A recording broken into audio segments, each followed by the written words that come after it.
The modern city was overflowing with contrasts. On one side, luxurious skyscrapers. On the other, old neighborhoods bearing the weight of time. Kamala Harris sat in the courtroom, waiting for the session to begin. Her eyes calmly observed the movement of the court staff, but her heart beat faster than usual. She knew that today she would face a difficult case. After meeting Judge Franklin for the first time a few weeks ago, she realized that she couldn't afford to make a mistake. The judge, who had a reputation for being strict and often biased, did not hide his disdain for women in the legal field, and Kamala was his target. She was one of the few who tried to change the system from within, and Franklin had repeatedly expressed his disapproval of her approaches. Nevertheless, today Kamala was determined to prove that her ability to handle cases had nothing to do with her sex or gender. She came to this court not only as an attorney, but as a symbol of the fight against prejudice. "Kamala, I'm glad to see you today," Judge Franklin said as she approached the bench. His voice was cold and indifferent, but it still sounded like a greeting. "I'm also glad to be here, Your Honor," she calmly replied, not paying attention to his sarcasm. She took her place at the bench and looked at her clients. They were tired, but they believed that Kamala could help them obtain justice. The judge, however, already had his own vision of the outcome in mind. The session began, and it quickly became clear that Franklin intended to seize every opportunity to assert his power. He addressed Kamala with hostility, questioning her even on minor details. "Kamala, I think you don't quite understand how this case works," he said, looking down at her. "Perhaps you should wait outside and let a more experienced attorney handle it." It was one of those moments when Kamala felt her heart tighten. She found the strength to smile and respond calmly. "You probably don't quite understand, Judge. I'm here to fight for justice. And believe me, I'm experienced enough to do that." Meanwhile, the listeners in the courtroom seemed to notice the tension. A few of them watched Kamala closely, waiting for her next move. Judge Franklin turned to the documents on his desk, pretending not to notice her words. Kamala didn't rush. She knew that every word she spoke had to be measured, and today the outcome of the case would not only be decided by her clients, but also by her reputation, her fight for equality and justice. "Your Honor," she said, breaking the brief silence, "I want you to carefully consider this evidence." She handed the judge a packet of documents containing new testimony. These were witness statements that could change the course of the case. But instead of recognizing these testimonies as important, the judge simply brushed them aside. "Another attempt to delay the process?" he asked, his voice dripping with disdain. "We were supposed to review this last week." Kamala remained calm. She knew that every step she took had to be precise. The judge wouldn't easily divert her attention from the crucial details. Everyone present in the courtroom had already started to notice how her resolve and self-confidence were growing. "No, Your Honor," she said, looking at him with no hint of doubt. "This testimony is new. I believe it could hold the key to understanding the truth. And the truth is what we are all seeking." Franklin raised an eyebrow, his gaze becoming slightly more attentive. He realized that Kamala wasn't just standing her ground for no reason. There was something in her voice that left no room for doubt. Kamala turned to the witness, standing by the stand. "Ms. James, you saw the defendant at the crime scene at 11 p.m., correct?" "Yes, I did," the witness confirmed, her voice calm, though she was clearly nervous about such a major trial. Kamala tilted her head toward the witness, understanding that this moment could be critical. She was resolute, but her demeanor was composed enough not to leave room for unnecessary aggression. "Your Honor," she addressed the judge again, "this testimony proves that the defendant was at the crime scene at the time the events occurred. This is an important piece of evidence." Judge Franklin once again pushed the documents aside and looked at Kamala. His face showed nothing but contempt. "I don't think this testimony matters," he said sharply. "I believe we should return to the old evidence and close the case." A few people in the room could be heard sighing. Kamala felt the tension in the air reach its peak. She knew that this case was not just about justice for her client.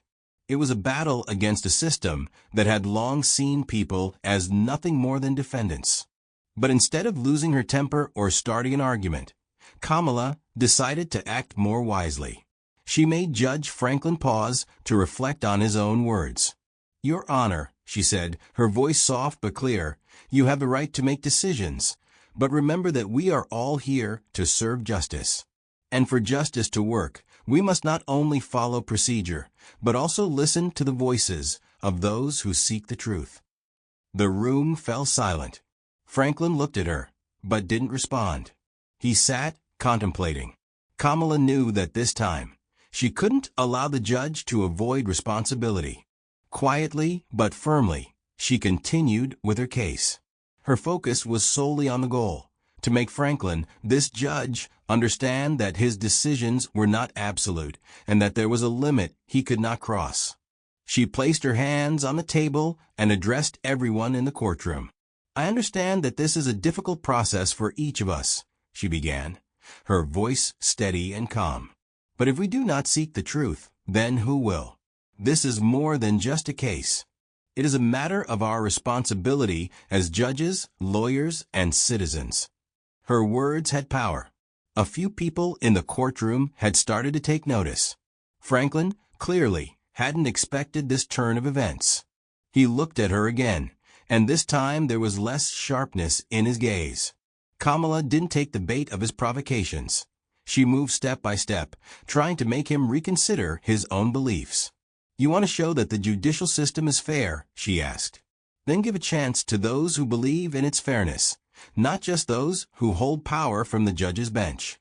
Everyone in the room held their breath, and Franklin leaned back in his chair. His face again became stone-like, but there was a shadow of doubt in his eyes. A brief pause hung in the air. Kamala felt that this was her moment. Slowly, she rose from her seat and addressed the witness, Ms. James. "Ms. James," she said, looking the witness in the eye, "can you confirm that it was the defendant who was at the crime scene at the exact time the crime occurred?" The witness nodded, her hands trembling, but she composed herself and gave her answer. "Yes, I saw it. He was there.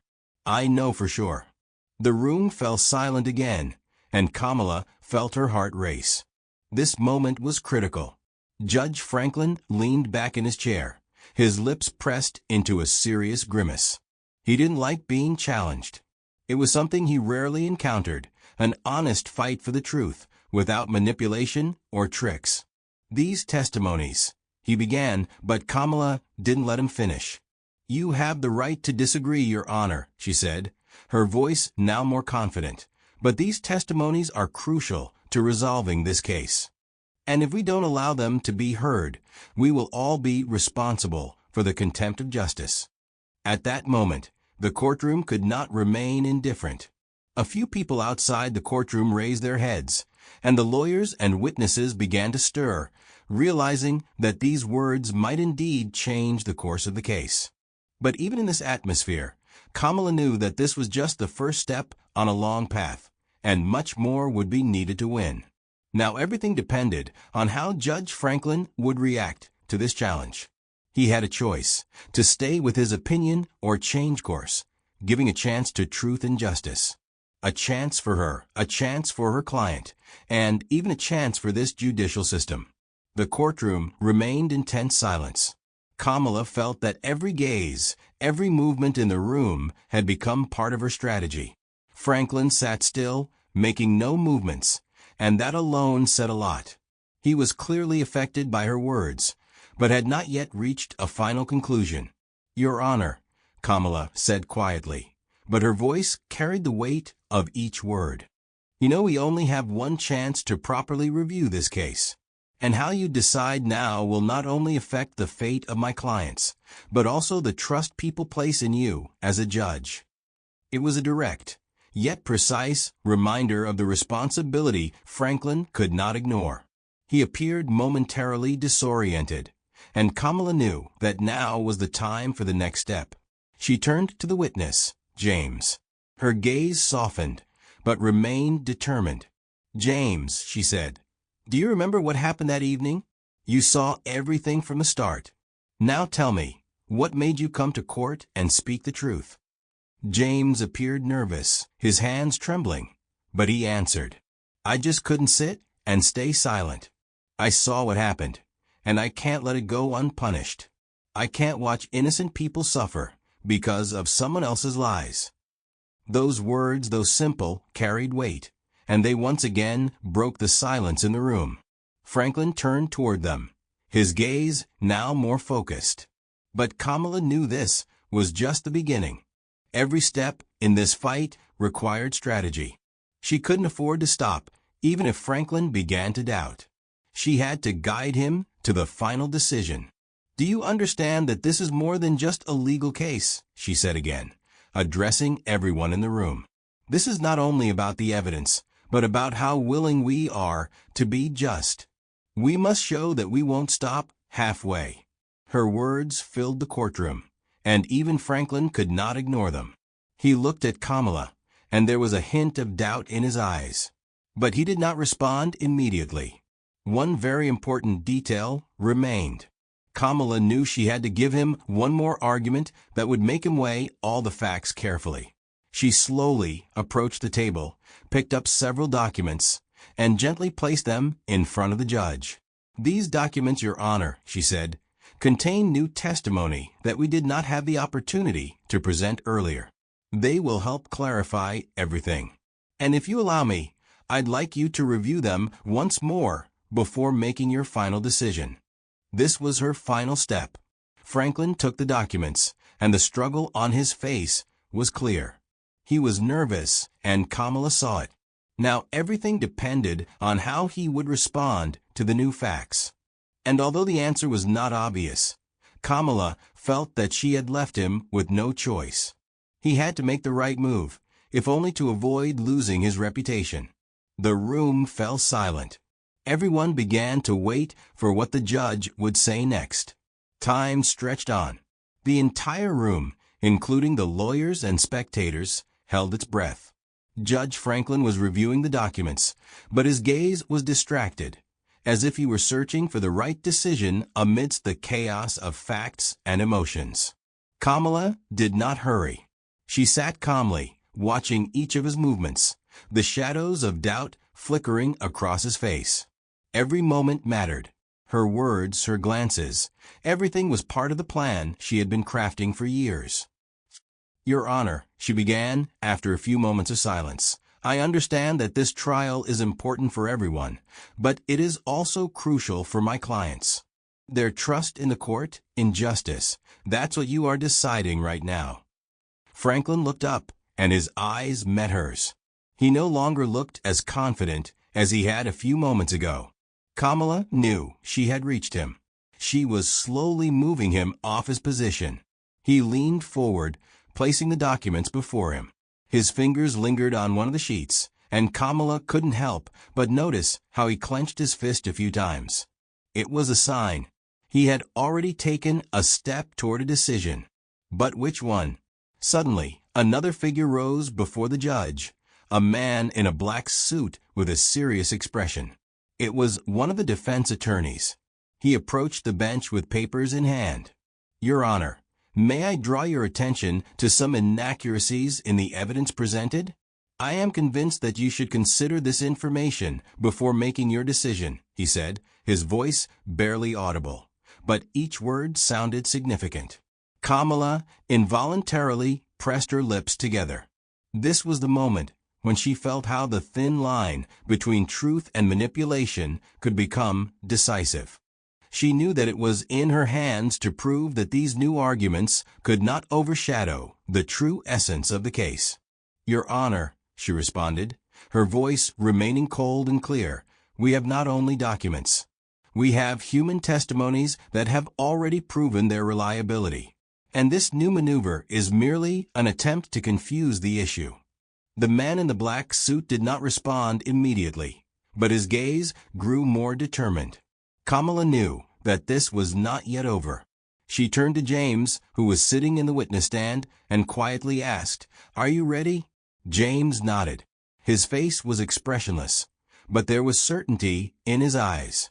Kamala knew that he would have to provide the testimony that would end the game. It was the last thing she had left. She stood up and turned back to the judge. "If you want to know the truth, Your Honor, you do not need to search for complicated formulations. You already have the answer right in front of you." And then the moment came. Judge Franklin looked up and, as if agreeing with her words, slowly leaned forward. "I am ready for the final testimony," he said, and his voice sounded less firm than before. This was her chance. Kamala slowly approached the podium as the room fell silent. She looked at James, who was now ready to give the testimony that would definitively dismantle the opponent's defense. And everything depended on how she would manage the situation until the end. The room remained silent, tense. Judge Franklin watched Kamala carefully, who seemed to have the entire situation under control. Kamala raised her hand, signaling to James. James did not hurry. He walked confidently to the bench, his step steady, but there was anxiety in his eyes. It was understandable. He wasn't just testifying in court, he was part of a bigger game, where every word mattered for the future. "James," Kamala began, her voice soothing, "tell us how you got involved in this case. What did you see back then, in that dreadful place?" James paused, processing the words, but did not look away from the judge. He took a deep breath and began. I was there when it all happened." His voice was calm, but it carried strength. "I saw how they behaved. I saw how they tried to hide the truth. But I also saw something else." The room became even more still, and even Judge Franklin couldn't suppress a slight surprise. Kamala observed his reaction. This was a sign that James was already on the right track. This wasn't just an accidental mistake. It was a calculated move to change the course of events. "But I know it won't work," James continued, his gaze fixed on the judge. "I saw how they tampered with the evidence." The room fell silent. All that remained was to listen to his testimony, each word becoming more crucial.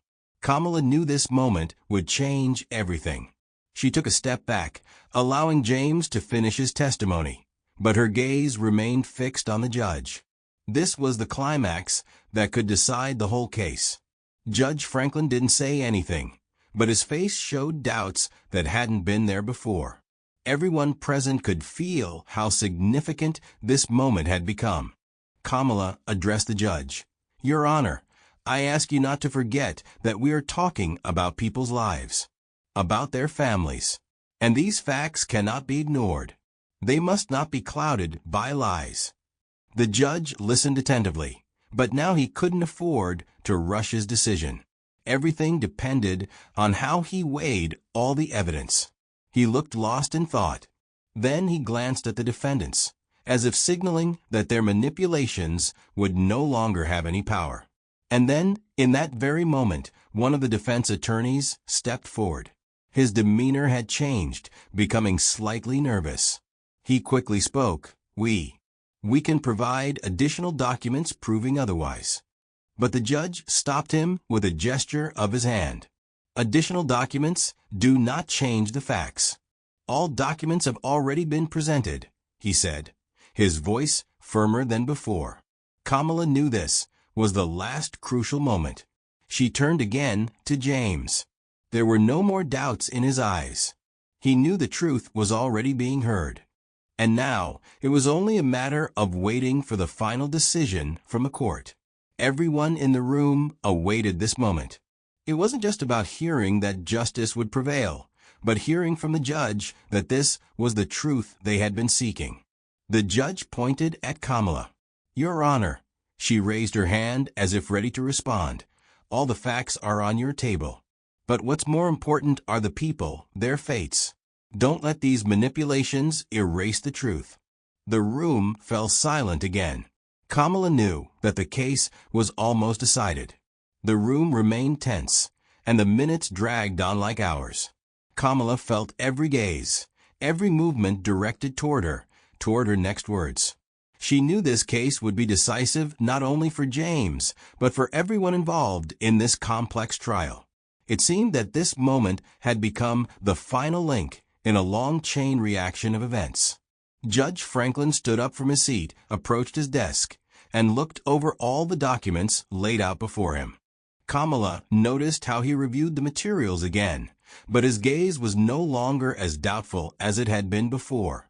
She knew that he now understood how important this case was for everyone present in the courtroom. "Your Honor," James said, raising his voice resolutely, "I am not just testifying. I speak on behalf of all those who could not say this themselves.